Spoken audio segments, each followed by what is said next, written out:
Hey, what's going on, guys? Dunson in the building, and I'm here to review the most talked about album, the album that everybody is talking about right now.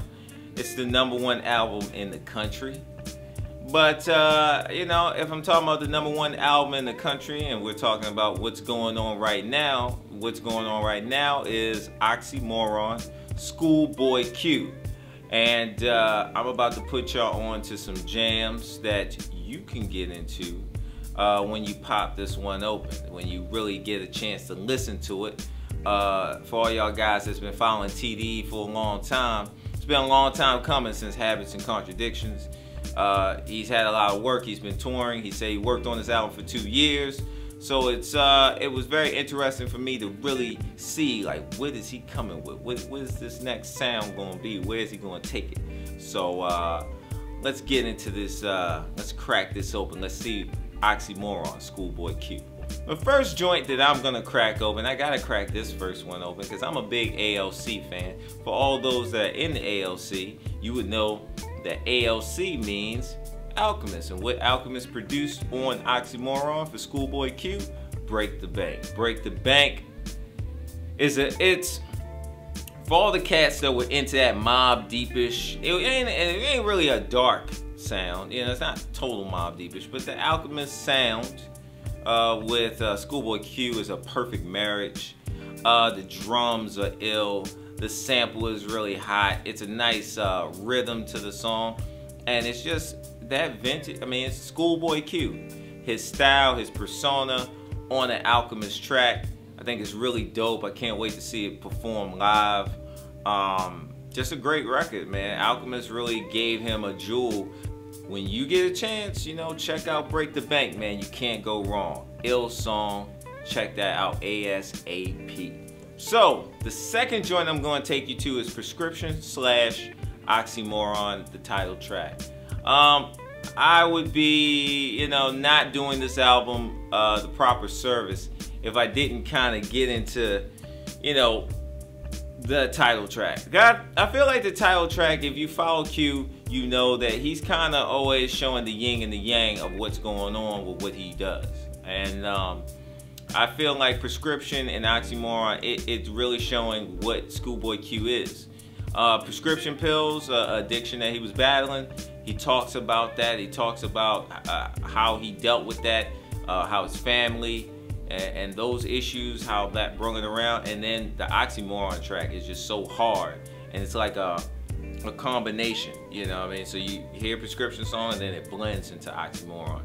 I think both of these tracks are really dope, really cool tracks. It's really really dark, you know. It's kind of like a really sad story.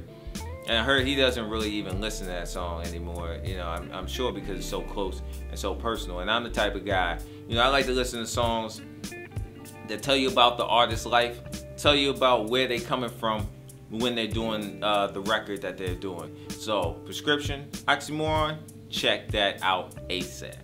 I went totally against the plan. I was gonna say studio, now I'm saying fuck LA. I don't know why it came to me. The beat is hard, and I just like sonically where he went with that, and the way that he flowed to that beat, and it just really gives you, to me, when I listen to fuck LA, I feel like I'm in LA. You know, I'm in Baltimore, but I feel like I'm in LA. Like the way that he talks about it, the way that he is spitting, and the way that he kind of carries himself on that track. Yeah, I don't know. It was like I had certain tracks that I've been listening to repeatedly, and for some strange reason, for a couple days, Fuck LA seems to be the track I've been listening to like that. So I really like it. My subs is blowing when I'm playing it, and I think it really is one of those songs that when you listen to it, you kind of feel like you're coming from the perspective that he's coming from. So we're now at the end of the road. #1 album. #1 album. Okay?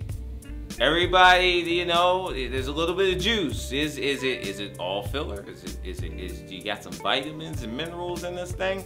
Is it something that you need to go and buy now? That is the question.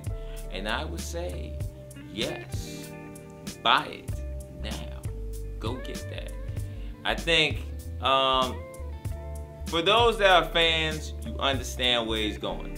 For those that are not fans, check it out, man. I think you can't go wrong. I think TDE is proven that they're a quality group, they're a quality label, and they put out quality music.